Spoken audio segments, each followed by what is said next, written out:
Bom dia, meus amados irmãos, a graça e a paz do nosso Senhor e Salvador Jesus Cristo. Amém?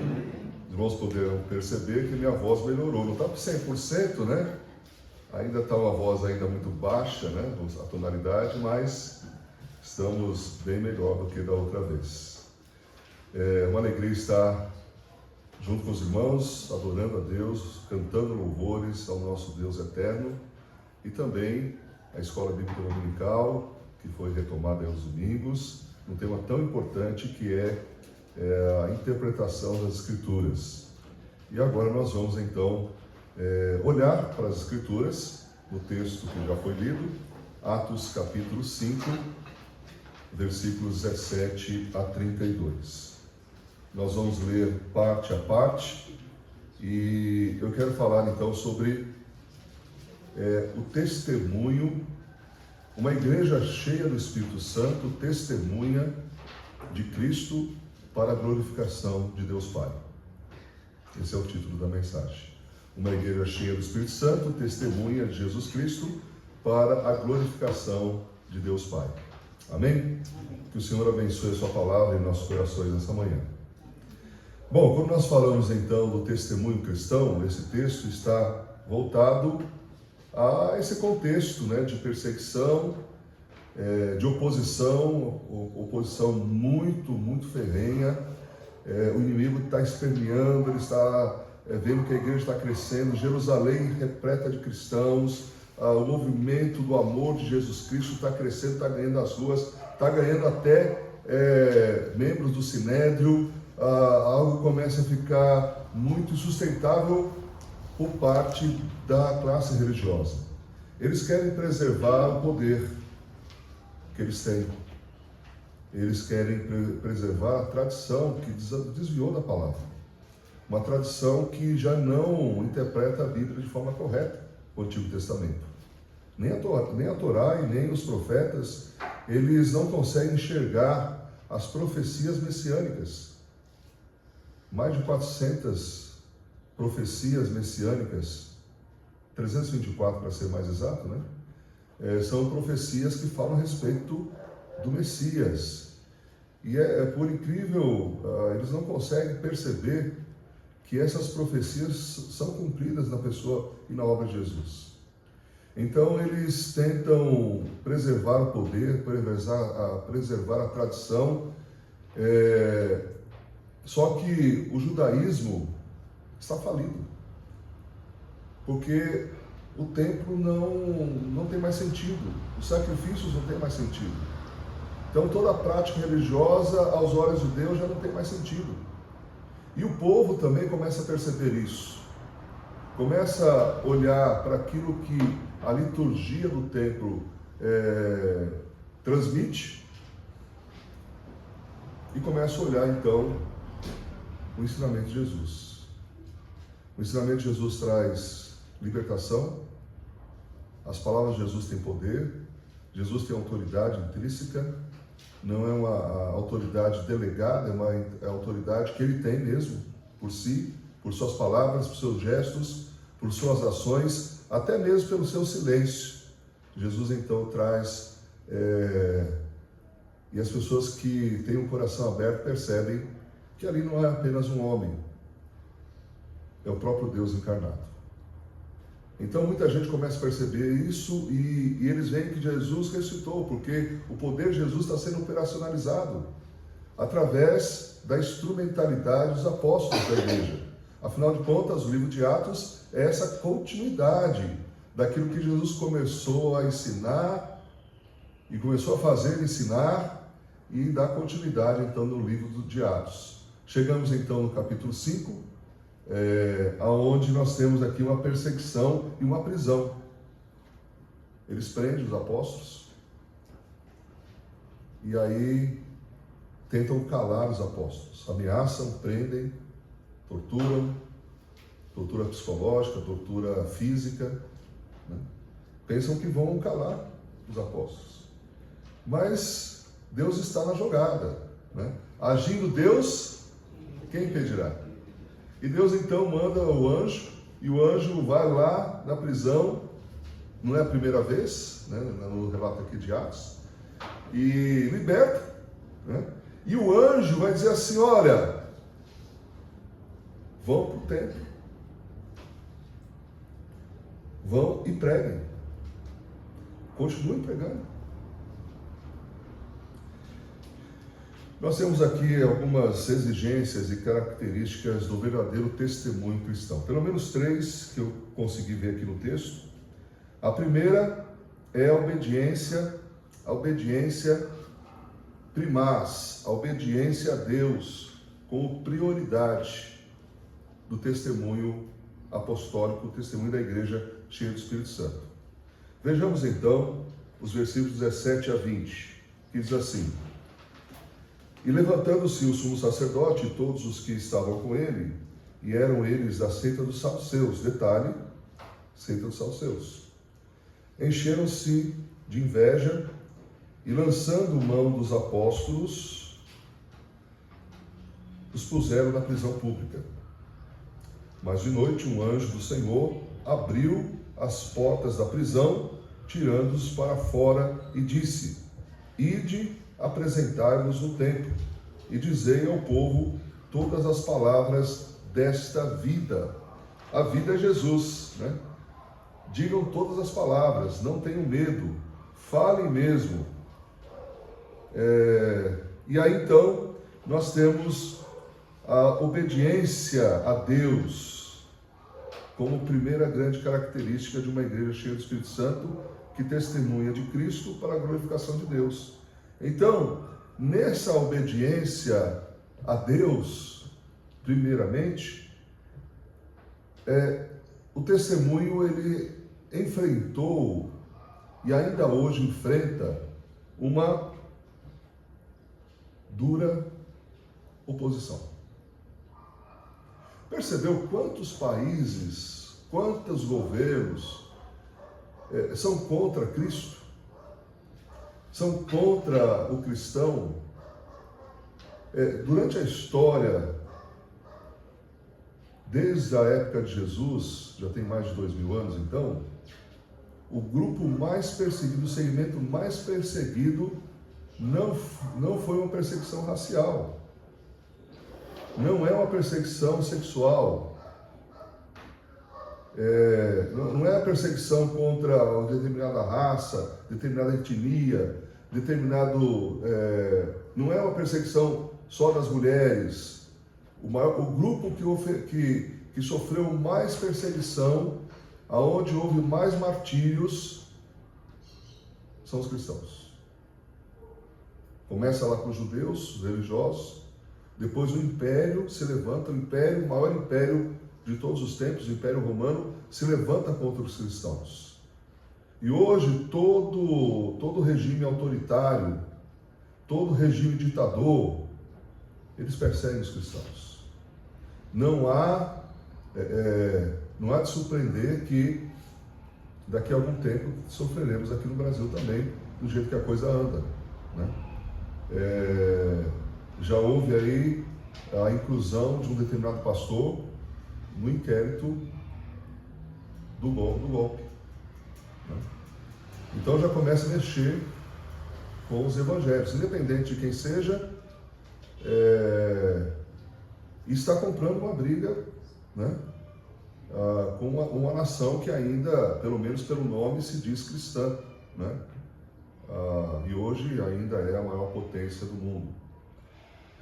Cercado de evangélicos, pastores inclusive, né, conselheiros, né, durante muitos exercícios de presidência,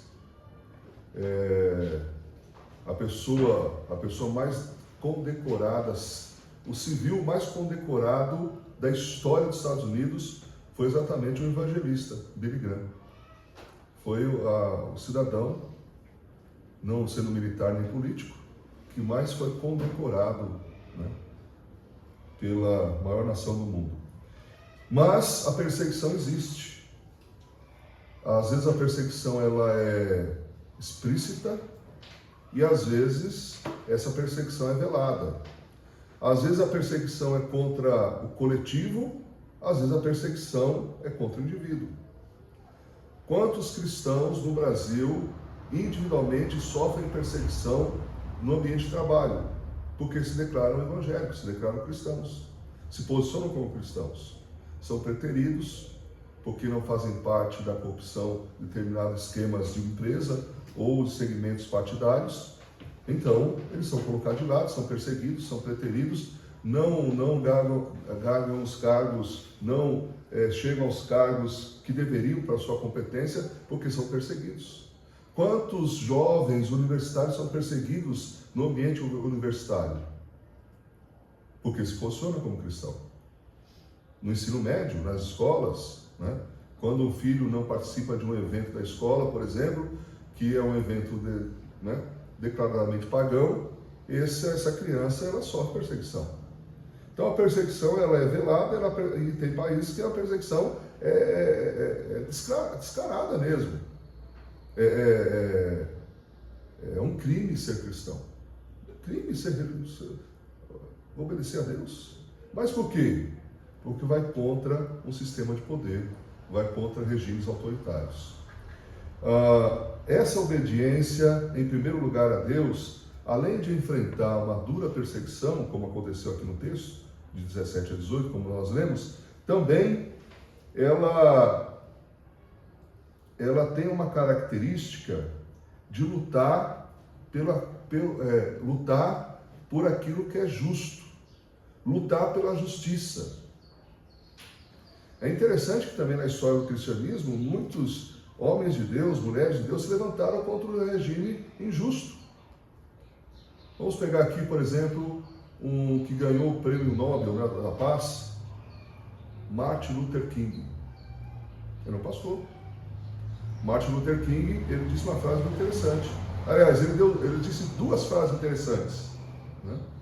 Uma delas foi: o que me preocupa não é o barulho dos malvados,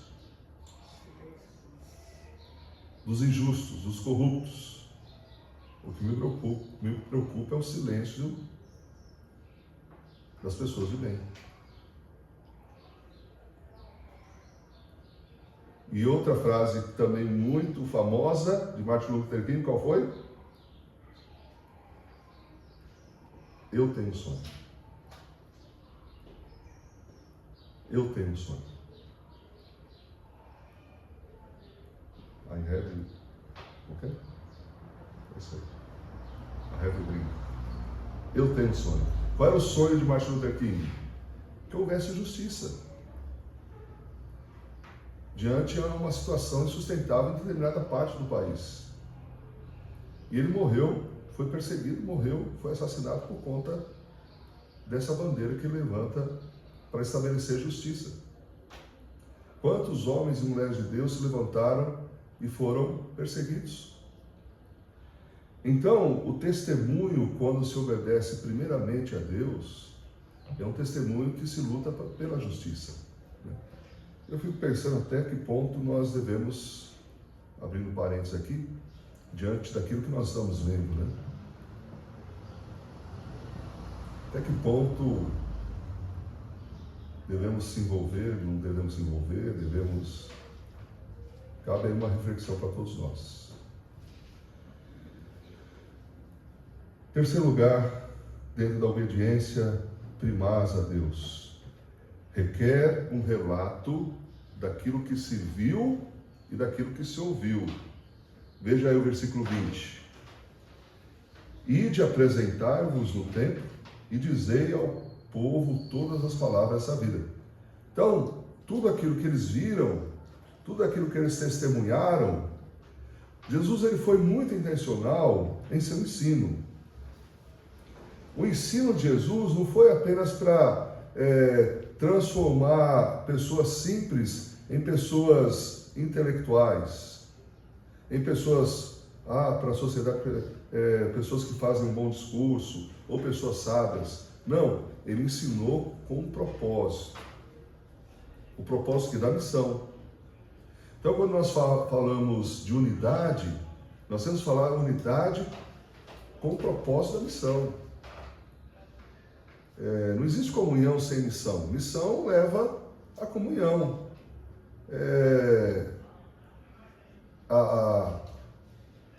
no fronte, na batalha espiritual, nós não estamos no playground, nós estamos no campo de batalha espiritual.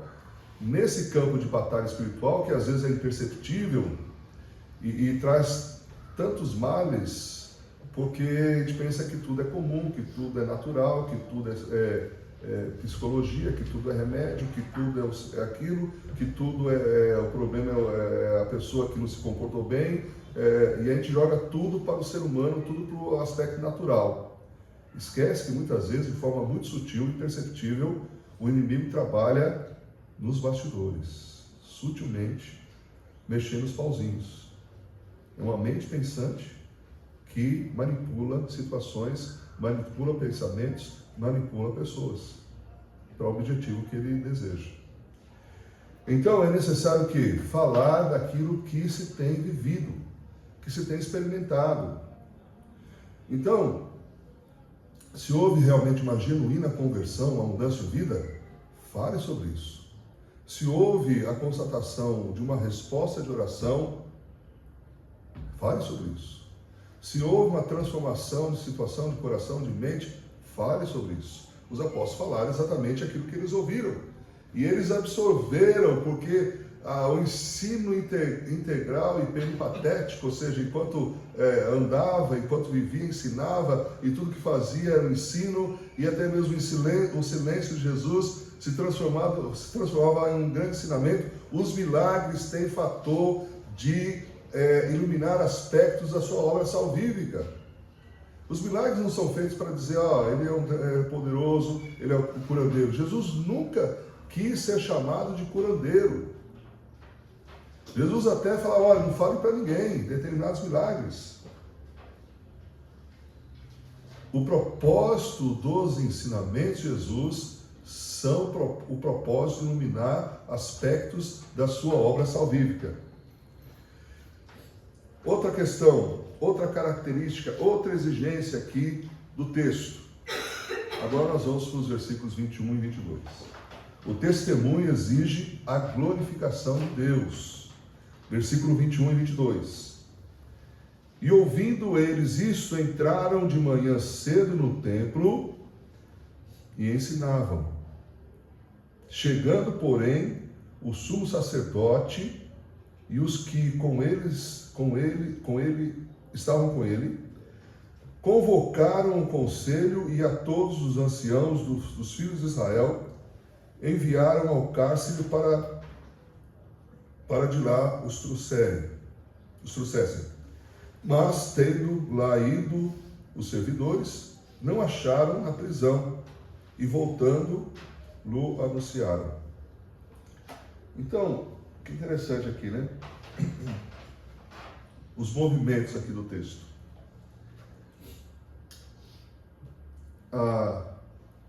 Os líderes religiosos, e o texto faz o destaque para os saduceus, como foi falado na mensagem passada, vale o destaque aqui também, porque o texto traz o destaque. Os saduceus. Por que incomoda tanto os saduceus? Porque os saduceus, a aristocracia religiosa, ali que é seita, né? Porque assim, tem que entender o seguinte, que as religiões mundiais e os segmentos das religiões mundiais, que são chamadas seitas. O problema é que muitas vezes, quando se fala seita, sempre leva para o lado pejorativo. Mas tem seitas que são segmentos e são ramificações do que é mundial, que é a religião mundial. Então são as ramificações, algumas são heréticas, outras são ortodoxas, ou seja, são corretas. Então, nesse sentido, nós temos a religião mundial, que é o judaísmo. Dentro do judaísmo, então, você tem algumas ramificações, uma delas são os saduceus. Os saduceus, eles tinham um problema muito sério, teológico, inclusive. Qual era o problema deles? Eles não acreditavam em anjos. Eles não acreditavam na ressurreição.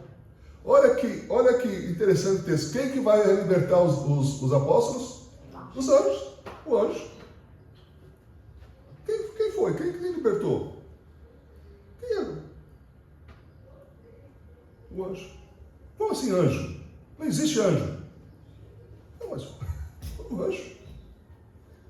Outra coisa que eles não acreditavam, na ressurreição. Imagine uma religião pautada apenas na transitoriedade dessa vida, que é uma vida curta.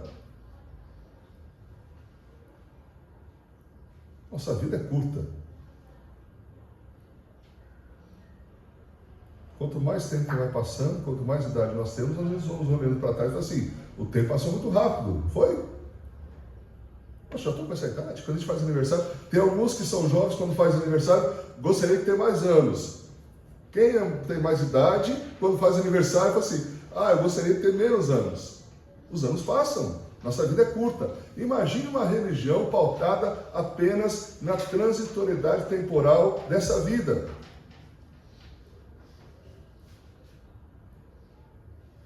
Não faz sentido. E é a ramificação dominante. Os saduceus é que fazem todo o trabalho do templo. São os saduceus. Se a gente pensar assim, qual das seitas era a melhor, podemos dizer que os saduceus... Conectar iPhone no carregador. Os saduceus. Os fariseus eram melhores, no sentido de estar voltado à palavra, os escribas na tradução. Bom, enfim. Então, o destaque aqui dos saduceus, eles se incomodam tanto porque, de repente, é um anjo que liberta e, de repente, é Jesus que está curando, ressuscitado. Vai de confronto a duas questões teológicas que eles não acreditavam. Além disso, eles estão tão apoderados, tão confortados, tão corruptos, porque eles têm que fazer conchavo com Roma. Eles têm que aumentar os impostos quando a gente vê, por exemplo, Jesus pegando o chicote, até uma cena, né? Jesus pega o chicote, pá! Começa a derrubar as mesas, os cambistas, todo mundo apavorado, tal, o que está acontecendo? Mas Jesus não colabora. Acho que alguns dos discípulos falam, mas Jesus está arrumando confusão com algo estabelecido. Pois é, algo estabelecido que vai contra a vontade de Deus.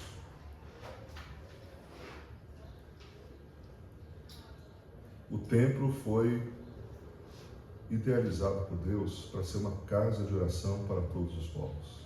Ali se transformou o quê? Num covil,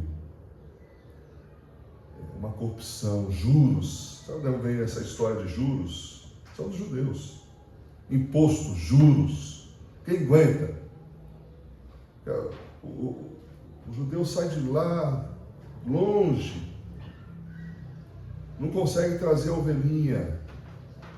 Aí tem que comprar a ovelhinha lá no pátio do templo. Só que a ovelhinha que ele vai comprar custa muito mais. E se ele vem com o dinheiro, ele tem que fazer o câmbio do dinheiro. Quer dizer, fica uma coisa insustentável. Aí, poxa, mas eu gostaria de oferecer uma ovelhinha a Deus como sacrifício. Não consegue. Não tem dinheiro que pague isso. Então, uma religião corrupta, uma religião voltada ao dinheiro, uma religião voltada ao poder. Deus não aguenta mais. Jesus não aguenta mais. Por isso que Jesus age da forma que age e o testemunho dos apóstolos vai em confronto a esse sistema religioso. Então, o testemunho exige a glorificação de Deus. A glorificação acontece quando sua vontade é realizada. Veja aí o versículo 21. Ouvindo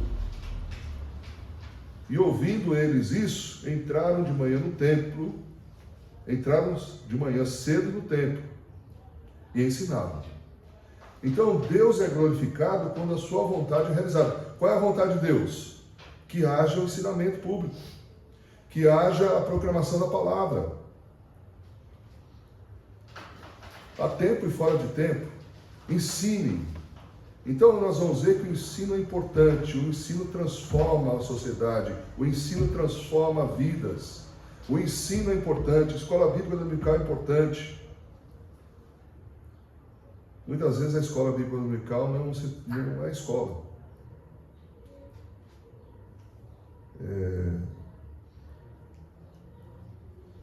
Em muitas situações não se encaram como escola. Que tenhamos a escola bíblica dominical, porque a escola bíblica dominical, e eu já dizia, já há muito tempo já cheguei a essa percepção, que a escola bíblica dominical é a melhor escola do mundo. Amém? É a melhor escola do mundo. E é a maior escola do mundo. Porque todas as igrejas sérias ensinam a palavra. E a multiplicidade de igrejas que são sérias, elas constituem um povo, alunos, e tem igrejas que levam muito a sério em termos de material, em termos de preparo do professor, em termos de dedicação dos alunos. Porque não apenas o professor, ele precisa se esmerar para o ensino, e ter o dom para isso, mas os alunos precisam ser também esforçados. Tanto no aspecto da pedagogia como da andragogia, todos precisam então estar dedicados ao ensino. Também, irmãos, o testemunho, ele exige também que Deus seja glorificado quando as suas obras são vistas e elas são confirmadas. Veja aí a parte B do versículo 21. E chegando, porém, o sumo sacerdote e os que estavam com ele, convocaram o conselho e todos os anciãos dos filhos de Israel e enviaram o cárcere para que lá os trouxessem. Então o que acontece? Eles tem um movimento de prender e querer matar os apóstolos, certo? Silenciar a voz apostólica. Mas Deus, as obras de Deus, começam o quê? A ser conhecidas. Começa a ter um reconhecimento. Eles são contrários? São. Mas os próprios servidores, vamos dizer assim, vocês estão procurando, vai lá e traz eles lá do cárcere, da prisão. Eles vão lá, o cárcere está intacto, está fechado, está trancado, mas não estão os prisioneiros. Aí vão dizer assim, mas onde eles estão? Onde eles foram? Eles estão lá no templo, ensinando. Também, irmãos, o testemunho que glorifica a Deus, ele traz também a glorificação quando as obras de Deus são realizadas. Veja o versículo 22 agora. Mas tendo lá ido os servidores, não acharam a prisão e voltaram, lhes anunciaram, não estão lá. Onde estão? Terceiro lugar, irmãos. O testemunho motiva o exercício da fé. Quando se testemunha, quando se diz, olha, Deus agiu, Deus respondeu minha oração. Quando a gente comunica isso, é importante que a gente tenha essa comunicação, porque muitas vezes a gente ora, Deus responde e a gente esquece. Quantas bênçãos, conta quantas bênçãos recebesse da mão poderosa de Deus. George Miller foi um homem de oração. Ele sustentou 2 orfanatos só com oração. Testemunho de situações que no dia anterior se olhou na despensa, não tinha nada para as crianças. Na manhã seguinte, um caminhão cheio de alimentos quebra na frente do orfanato. A biografia de George Miller nos inspira a registrarmos as respostas de Deus em oração, porque ele tinha um caderno que ele anotava os pedidos e as respostas. Quando eu vi, eu falei, não é possível. 50 mil pedidos de oração respondidos durante sua vida. E se nós formos ver, talvez não cheguemos a esse número, mas nós vamos ver e ficar surpreendidos de quantas orações Deus respondeu. Por quê? Porque o próprio Jesus disse para os discípulos, e esse versículo que nós temos visto no discipulado, esse versículo diz assim: até agora nada pedistes em meu nome, peçam e a receberão, para que a vossa alegria seja completa. Bah! Como diz lá no Rio Grande do Sul, bate. Quer dizer, devemos pedir. Para o quê? E ali ele vai dizer, para que vocês sejam alegres, que a vossa alegria seja completa. Eu falo, olha, muda a perspectiva, porque às vezes nós temos uma atitude de oração intercessória, altruísta, a gente quer orar pela salvação do mundo, é isso mesmo. Mas Deus nos surpreende e nos dá bons presentes, porque Deus é um pai que ama seus filhos. Um pai amoroso. Então o testemunho, ele motiva o exercício da fé, ele traz confiança no agir de Deus. Porque nessa constatação da ação poderosa de Deus, que aconteceu na vida do outro, ele fala, mas Deus está agindo. Não, peraí, por que? E aí nos motiva o quê? Ao exercício da fé, a confiar no poder de Deus, no agir de Deus. A obediência a Deus como prioridade máxima. Porque nesse testemunho dos apóstolos, também motivou todos aqueles, e agora nesse andar da carruagem, nessa altura do campeonato, não são poucos, agora são muitos. Imagine muitos exercendo a fé. Se a fé de um justo pode muito em seus efeitos, Tiago 5,19, Filipenses 4,19. Vamos ver o texto? Filipenses 4,19, olha só. E também Tiago também, 5, vai dizer também, mas vamos para Filipenses, que vai dizer assim, olha, o meu Deus, segundo as suas riquezas, há de suprir todas as vossas necessidades em glória por Cristo Jesus. O meu Deus, segundo as suas riquezas, há de suprir todas as vossas necessidades em glória por Cristo Jesus. Agora vamos para Tiago.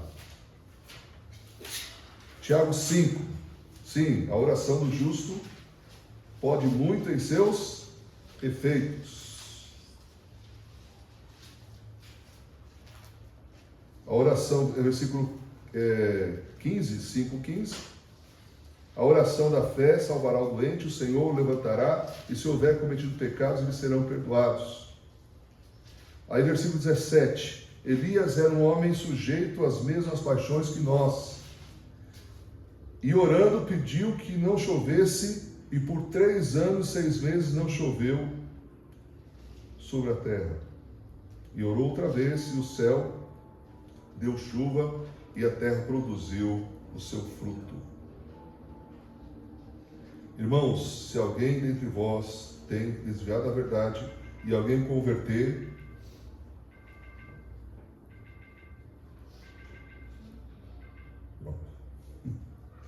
se alguém converter, saiba que aquele que fizer converter do erros do seu caminho um pecador, salvará da morte uma alma e cobrirá uma multidão de pecados. Então, meus irmãos, quando oramos, devemos ter essa certeza. Isso é fé. É confiança no poder de Deus. Também traz o quê? O testemunho eficaz, o testemunho legítimo, o testemunho que fala a respeito de Jesus Cristo para a glorificação do Pai. Ele traz coragem. Nós somos encorajados pelo testemunho. Vemos muitas histórias de pessoas que não tinham talvez coragem em si, mas se fortaleceram em Deus. Foi o que Deus disse a Josué: ser forte e corajoso. Conclusão. E aqui algumas perguntas para todos nós. Temos cumprido as exigências do testemunho eficaz? Do testemunho de Jesus Cristo que glorifica a Deus? Em nosso ambiente, em nosso dia a dia, tenho dito que também as maiores barreiras da evangelização pessoal não são externas, são internas. O problema não está lá fora, o problema está muitas vezes em nosso próprio coração, né? De sair da zona de conforto, de ter intencionalidade, de ser criativo para, com o objetivo de falar de Jesus às pessoas, né? Temos dado o treinamento da Ever Home em muitas igrejas, e o Ame Seu Vizinho agora se transformou em treinamento também. E assim, já foi constatado assim, que em determinada igreja, aqui em São Paulo, não, lá em São Paulo, na capital, foi dado um treinamento, o Ame Seu Vizinho, por exemplo, e quando foi dado o segundo treinamento, que foi o trio de alcance, o pastor perguntou: olha, nós tivemos aqui uma instrumentalização, fizemos material e tal, você sabe onde está o kit que você recebeu? Pasmem, irmãos, apenas uma irmã sabia onde estava. O restante, ou seja, recebeu o treinamento, recebeu o material, recebeu incentivo e simplesmente não fez nada. Eu já fraguei pastores, por exemplo, ao receber o kit, a caixa, e eu não sabia que ele tinha recebido anteriormente, no primeiro momento, há 2 anos atrás, era uma caixa maior, inclusive, e aí então entreguei, fui lá para entregar, eu falei assim: não, olha, eu já tenho esse material. Eu tenho. Aí foi lá na estante, pegou, o gabinete pastoral pegou, a caixa estava intacta, ele sequer abriu a caixa.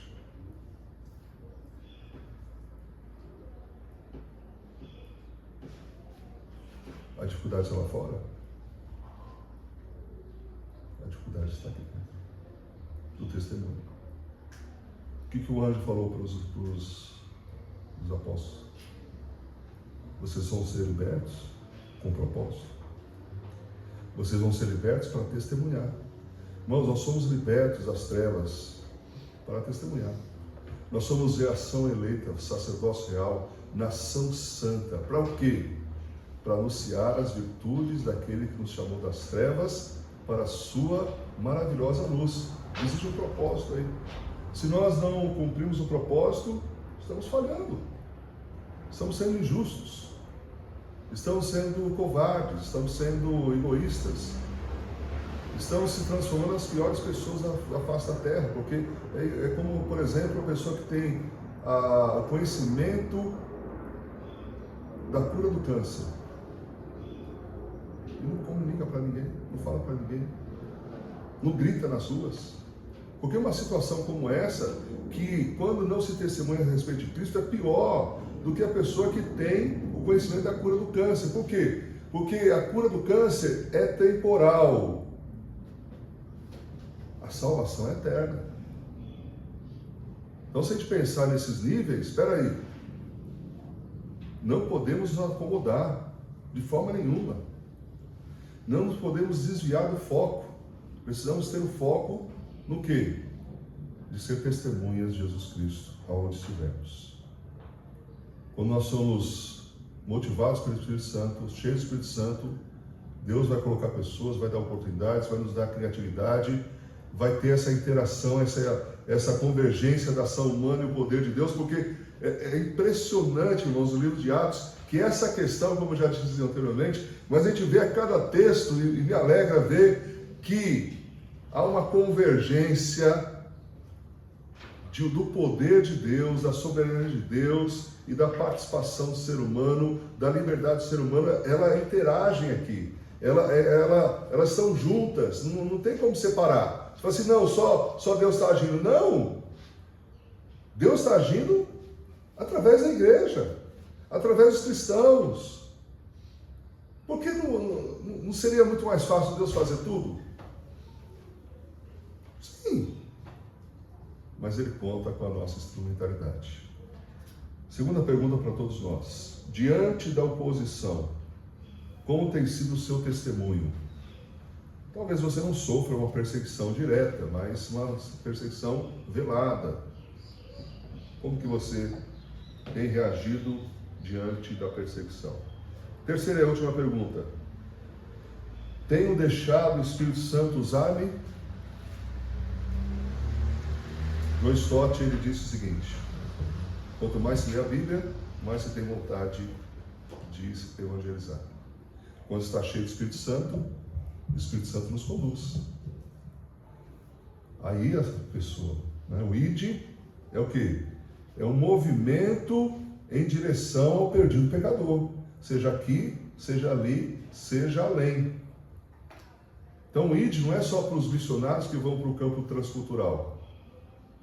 O ID é para todos os cristãos que saem da sua zona de conforto, que vence a timidez, inclusive, que vence as barreiras e vai no movimento e encontro das pessoas.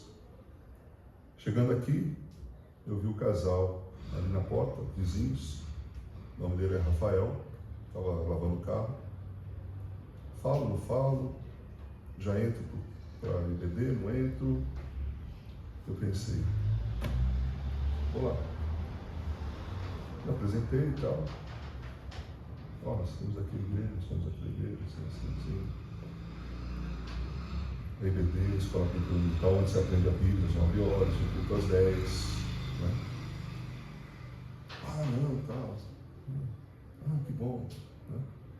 Então, dia 5 nós temos a saída evangelística aqui na vizinhança. Dia 6 nós temos, depois vai ser reforçado na hora dos avisos. Dia 6 nós temos um churrasco. Para que é o churrasco? A gente convidar, ó, amanhã venha participar, tal, né? Como um ato, né? Do que? Da pessoa só comer o churrasco, só comer o churrasco? Não, com o objetivo do testemunho. Amém? Dia 5 não vai ser sexta? Não, a gente vai falar isso. Vai ser avisado. Ok, vamos orar então, irmãos. Eu até preparei aqui uma oração escrita, curta, que diz assim, e você pode repetir em seu coração, silenciosamente, enfim. Mas a sugestão de uma oração para o final dessa mensagem é a seguinte: Senhor, dá-me coragem e fidelidade ao teu chamado. Senhor, dá-me coragem e fidelidade ao teu chamado. Senhor, obrigado por tua palavra, obrigado porque ela nos motiva, ela nos impulsiona ao ver o testemunho dos apóstolos que priorizaram fazer a tua vontade, obedecer primeiramente ao Senhor do que ao poder instituído ali, Senhor, como nós vimos nesse texto. Apesar da perseguição, apesar da oposição, apesar das ameaças, ó Deus, eles venceram as barreiras internas, eles foram libertados da prisão, e a libertação da prisão também aconteceu conosco, quando nós fomos libertos das garras de Satanás. Estamos livres espiritualmente para testemunhar. Ó Deus, que ensinemos e proclamemos através de palavras e através da nossa vida, para a glorificação do teu nome, ó Deus, em nome de Jesus. Amém. Amém. Eu queria pedir oração para mim, que desde que eu cheguei de viagem, eu estou com problema de